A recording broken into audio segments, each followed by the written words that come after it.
Israel ও ইরানের এই যুদ্ধ থামার পর ডোনাল্ড ট্রাম্পের পলিসি সম্পূর্ণভাবে 180 ডিগ্রি বদলে গেল। কালকে আমেরিকার পক্ষ থেকে একটি স্টেটমেন্ট দেওয়া হয়। সেখানে তারা কি বলে জানেন? মানে যা বলে তা হয়তো আপনারা অনেকেই বিশ্বাস করবেন না। তারা চায়নার কাছে আবেদন করে চায়না যেন ইরানের থেকে তেল কেনে, এবার অনেক বেশি করে যেন তেল তারা ইরানের থেকে নেয়। এমনকি ইরানের অর্থনীতি এবং ইকোনমিক্যাল যে স্ট্রাকচার তা যেন রিভাইভ করতে চায়না ইরানকে সাহায্য করে। এই ধরনের কথাবার্তা আমেরিকার পক্ষ থেকে বলা হয়। আমি জানি না এই ধরনের কথাবার্তা শুনে ইসরায়েল কি ভাবছে, কিন্তু এটা তো 100% ঠিক। এই ইসরায়েল দিনের পর দিন ডোনাল্ড ট্রাম্পের কথায় ভরসা করে ইরানের বিপক্ষে একাধিক পদক্ষেপ নিয়েছে। আজকে সেই ডোনাল্ড ট্রাম্প প্রকাশ্যে বলছে ইরানের অর্থনীতি ঘুরে দাঁড়ানোর জন্য চীনকে সাহায্য করতে হবে। চীন যেন ইরানের থেকে এবার তেল আরো অনেক পরিমাণে কেনে। দেখুন, আমেরিকার দ্বিচারিতা এখানে স্পষ্ট। ভারতবর্ষ যখন ইরানের থেকে তেল কিনতে গেছিল তখন ইরানের উপরে এরা ব্যান করে দিয়েছিল, স্যাংশন লাগিয়ে দিয়েছিল। এমনকি চায়না যখন ইরানের থেকে তেল কিনতে গেছিল তখন চায়নার উপরেও স্যাংশন লাগানো হবে, এই ধরনের ফতেয়া আমেরিকার পক্ষ থেকে কিন্তু আমরা দেখেছিলাম। আর ইরান আজকে আন্তর্জাতিক স্তরে যেখানে দাঁড়িয়ে আছে তার মূলে কিন্তু এক এবং একমাত্র দায়ী আমেরিকা। কারণ দিনের পর দিন একাধিক ক্ষেত্রে এদের উপর এত স্যাংশন লাগানো হয়েছে যে এরা বাঁচার জন্য কখনো রাশিয়া কখনো চীনের কাছে কিন্তু নিজেদের প্রেজেন্সটাকে অনেক বেশি করে তুলে ধরার চেষ্টা করেছে। আজকে যদি এই ইরানের উপর স্যাংশন লাগানো না হতো তাহলে এই ইরানকে কি চায়না কন্ট্রোল করতে পারতো? আজকে আমেরিকা কি এগুলো ভাববে না? এখন ইরানের সব থেকে ভালো বন্ধু যদি বলা হয় তাহলে রাশিয়া। আজকে রাশিয়া কেন ইরানকে কার্যত এইভাবে ডমিনেট করতে পারে কিছু ক্ষেত্রে?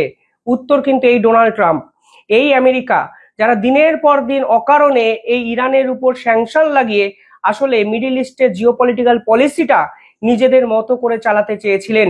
আর আজকে ইসরায়েল এবং ইরানের এই সিজ ফায়ারের পর ডোনাল্ড ট্রাম্প বলছেন ইরানের থেকে যেন বেশি মাত্রায় এই চীন তেল কেনে। আমি সত্যি জানি না কোন দৃষ্টিকোণে এটা বলছেন, কেন বলছেন, তাদের লং টার্ম জিওপলিটিক্যাল গোল কি, কিছুই যেন বোঝা যাচ্ছে না। একজন আনপ্রেডিক্টেবল ক্যারেক্টার নিজের মতো করে পৃথিবীকে চালানোর চেষ্টা করছেন। যে ইরানকে এরা ত্যায্য পুত্র করে রেখেছিলেন সেই ইরানের হঠাৎ করে ভালো বন্ধু হয়ে ইরানের অর্থনীতিকে রিভাইভ করার জন্য ডোনাল্ড ট্রাম্প হেল্প করছেন। আর ওদিকে ইরান বলছে আমরা নিউক্লিয়ার প্রোগ্রাম চালাবো, কেউ যদি বন্ধ করার চেষ্টা করে আমরা তার বিপক্ষে ফের অ্যাকশন নেওয়ার চেষ্টা করব। শুরুটা হলো নিউক্লিয়ার ফেসিলিটি নিয়ে, শুরুটা হলো নিউক্লিয়ার প্রোগ্রামকে নিয়ে। কেন ইরান নিউক্লিয়ার প্রোগ্রাম তৈরি করছে, কেন ইরান ইউরেনিয়াম এনরিচমেন্ট করছে, কেন এই পুরো বিষয়টি আন্তর্জাতিক স্তরের মানে আন্তর্জাতিক স্তর থেকে গোপনে রাখা হয়েছিল? শুরু হলো এটা দিয়ে।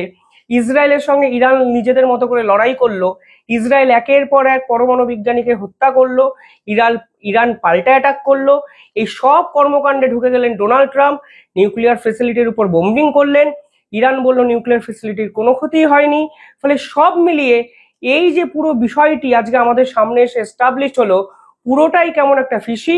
আর এখন ডোনাল্ড ট্রাম্পের এই স্টেটমেন্ট তো ইসরায়েলের পক্ষে বেদনাদায়কও বটে। এবার ভারতের কিভাবে কি লাভ হতে পারে আপনাদের একটু সহজে বলে দিই। দেখুন, ইরান আজকে ভারতের উদ্দেশ্যে একটি টুইট করে, অত্যন্ত ইন্টারেস্টিং একটি টুইট, এবং হঠাৎ করে ভারতকে তারা ধন্যবাদ জ্ঞাপন করে। তারা বলে এই যে ইসরায়েল এবং ইরানের এই যুদ্ধ বিধ্বস্ত পরিস্থিতিটা সৃষ্টি হয়েছিল সেখানে ভারতবর্ষ যেভাবে ইরানের পাশে থেকেছে তা উল্লেখযোগ্য। আমরা ভারতীয়দের প্রতি কৃতজ্ঞ, এবং যেভাবে ভারতের স্বাধীনতাকামী মানুষরা ইরানকে সমর্থন করেছেন আমরা তার প্রতি পাল্টা শ্রদ্ধা জানাচ্ছি।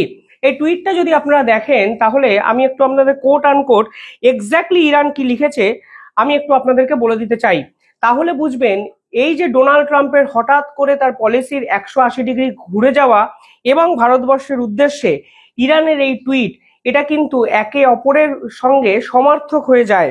সেখানে ইরান বলেছেন on the occasion of the Iranian Nations victory in the face of military aggression of the, এখানে বলার চেষ্টা করেছে যেভাবে আমেরিকার মিলিটারি অ্যাগ্রেশন ইরানের উপরে বিভিন্ন রকম ঘাত প্রতিঘাতের সৃষ্টি করেছে, ঠিক সেখানে দাঁড়িয়ে আজকে ভারতবর্ষ আমাদের সাপোর্ট করেছে।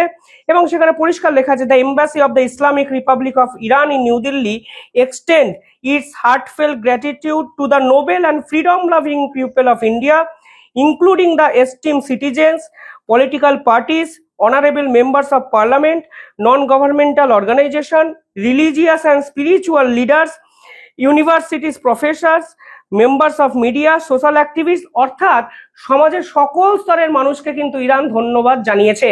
অত্যন্ত উল্লেখযোগ্য একটা বিষয়, দেখুন ডোনাল্ড ট্রাম্পের হাত থেকে ইরান কিন্তু বেরিয়ে গেছে, এটা 100% নিশ্চিত থাকুন। ডোনাল্ড ট্রাম্প এত বেশি ইরান ইরান করে লাফিয়েছেন যে আলটিমেটলি আজকের দিনে দাঁড়িয়ে তাকে নিজের ওই বলে না থুতুটাকে নিজেই গিলতে হচ্ছে, আজকে কিন্তু ডোনাল্ড ট্রাম্পকে ঠিক সেটাই করতে হচ্ছে। ইরান নিউক্লিয়ার প্রোগ্রাম বন্ধ করবে না, ইরান চায়নার সঙ্গে তেল বিক্রির সম্পর্ক আরো বাড়াবে, ইরান রাশিয়ার সঙ্গে সম্পর্ক আরো অত্যন্ত ভালো লেভেলে নিয়ে যাবে। এখন ইরান ভারতের সঙ্গে সম্পর্কটা আরো ভালো করতে চাইছে, অর্থাৎ ডোনাল্ড ট্রাম্পের হাতে রইল একটা পেন্সিল, যে পেন্সিল দিয়ে উনি কি লিখবেন এটা ওনার উপরে ছেড়ে দেওয়াই ভালো। দেখুন জিওপলিটিক্যাল যারা অ্যানালিস্ট তারা কিন্তু বলে ডোনাল্ড ট্রাম্পের অনেক বেশি ইরানকে ছেড়ে নর্থ কোরিয়াকে গুরুত্ব দেওয়া উচিত ছিল। নর্থ কোরিয়াকে কিন্তু একসময় আমেরিকা ডমিনেট করতে চেয়েছিল, আজকে নর্থ কোরিয়া কিন্তু দিনের পর দিন সাউথ কোরিয়াকে থ্রেট ক্রিয়েট করছে এবং আমেরিকাকে পাল্টা হুঁশিয়ারি দিচ্ছে। এমনকি north Korea intercontinental ballistic missile বানিয়ে ফেলেছে যা ইরান পারেনি।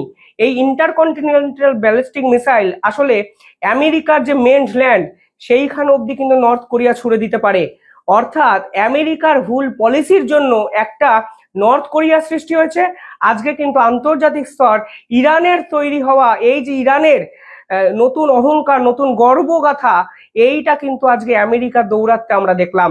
আজকে সেই ইরানকে কিন্তু কৃতজ্ঞতা স্বীকার করতে হচ্ছে মানে ভারতের কাছে, এবং আমেরিকার আবার কৃতজ্ঞতা স্বীকার ধন্যবাদ জ্ঞাপন করতে হচ্ছে ইরানের কাছে। ভারতের কি লাভ হতে পারে দেখুন, প্রথমত ইরান এই সুযোগে ভারতের সঙ্গে সম্পর্কটা ভালো করে ফেললো। ইরানের সঙ্গে কিন্তু প্রধানমন্ত্রী নরেন্দ্র মোদী নিজে কথা বলেছেন বিভিন্ন ক্ষেত্রে। ইসরায়েল যখন ওদের উপর অ্যাটাক করেছে তখন ভারতবর্ষের প্রধানমন্ত্রী নিজে ইরানকে ফোন করেছেন। এটার পিছনেও কিন্তু একটা জিওপলিটিক্যাল খেলা আছে। মিডিল ইস্ট ভারতকে ভারতে ঢুকতে হবেই, মানে মিডিল ইস্টকে যদি ঠিকঠাক ভাবে অ্যানালাইসিস করেন তাহলে দেখবেন ভারতবর্ষ কিন্তু নিজের প্রেজেন্সটা আস্তে আস্তে আস্তে আস্তে সব দেশে ফেলে দিয়েছে, যে এর আগে কিন্তু ছিল না। মিডিল ইস্টের বিপক্ষে অভিযোগটা কি ছিল, তারা ইসলামিক রাষ্ট্র, ভারতকে তারা সে অর্থে গুরুত্ব দেয় না। কিন্তু আজকে দেখুন ভারত কাতারে আছে, সৌদিতে আছে, জর্ডানে আছে, কুয়েতে আছে, ইরানে আছে, এমনকি ইরানের পার্শ্ববর্তী দেশ ইসরায়েলও আছে। এই মুহূর্তে এই যে ডোনাল্ড ট্রাম্পের ইউটার্ন খাওয়া ভারতের ক্ষেত্রে কি লাভ হতে পারে, চাবহার বন্দর নিয়ে কমিউনিকেশন সিস্টেম আগের থেকে দ্বিগুণ গতিতে কিন্তু শুরু হবে, এবং এই চাবহার বন্দরে ভারত অলরেডি $85 মিলিয়ন ইনভেস্ট করেছে। শুধুমাত্র আমেরিকার জন্য এতদিন ভারত ইরানের সঙ্গে খুলে ব্যাটিং করতে পারেনি, আজকে যেভাবে আমেরিকা চায়নাকে গ্রিন সিগন্যাল দিচ্ছে আমার মনে হয় ভারতের ইনভেস্টমেন্ট এরপরে অনেকটা বাড়বে। শুধুমাত্র ভারতকে আটকে রাখা কিংবা ইরানকে আটকে রাখার চেষ্টা, আজকে দেখুন চায়না একটা দেশকে কিভাবে ডমিনেট করার জায়গায় চলে গেল, এবং এখন কিন্তু ইরানের যে অর্থনীতি তা চায়নার উপর 100% না হলো 90% ডিপেন্ড করে আছে। ডাইভার্সিফাই নেই ইকোনমিক্যাল সেক্টর, ফলে ভারত যখন এই পুরো বিষয়টায় ঢুকবে তখন কিন্তু ইরানও লাভ হবে, ভারতেরও লাভ হবে, এবং সব থেকে বড় ইম্পর্টেন্ট মিডিল ইস্টের জিওপলিটিক্যাল গেমটাই কিন্তু বদলে যাবে। এমনকি আইম্যাক করিডোরে যদি ইরানকে কোনোভাবে ইনক্লুড করে ফেলে ভারত, তাহলে কিন্তু ভারতের অর্থনীতি সম্পূর্ণভাবে বদলে যেতে পারে, এবং ভারতের হয়তো সেই টার্গেটটাই নেওয়া উচিত। শুধু চাবহার পোর্ট নয়, ভারতবর্ষ ওখানে অত্যন্ত গুরুত্বপূর্ণ international north south transport corridor করছে। পাকিস্তানকে বাইপাস করে আফগানিস্তানকে জুড়ে ইরান অব্দি পৌঁছে গেছে ভারত, এবং মিডল ইস্টের দরজা খুলে গেছে, মিডল ইস্ট থেকে ইউরোপের করিডোর কিন্তু ওপেন হয়ে গেছে। ফলে অত্যন্ত গুরুত্বপূর্ণ একটা পদক্ষেপ, তা ইরানও জানে, তা ভারতও জানে। আর ইরান জানে বলেই আজকে ভারতকে ধন্যবাদ জ্ঞাপন করছে, যে আন্তর্জাতিক স্তর দেখলো, আন্তর্জাতিক স্তর বুঝলো, ইরানও এবার ভারতের সঙ্গে সম্পর্ক বৃদ্ধি করতে চাইছে। ডোনাল্ড ট্রাম্প কি করলেন আমি জানি না, আমার মনে হয় ওই হাতে পেন্সিলটা দিয়ে উনি নিজের নামে বারবার করে লিখুন, যদি এই নাম লেখার ফলে ওনাকে কেউ নোবেল ফোবেল দেয় খুশি হয়, সেটা ওনার হয়তো ব্যক্তিগত অ্যাচিভমেন্ট হবে।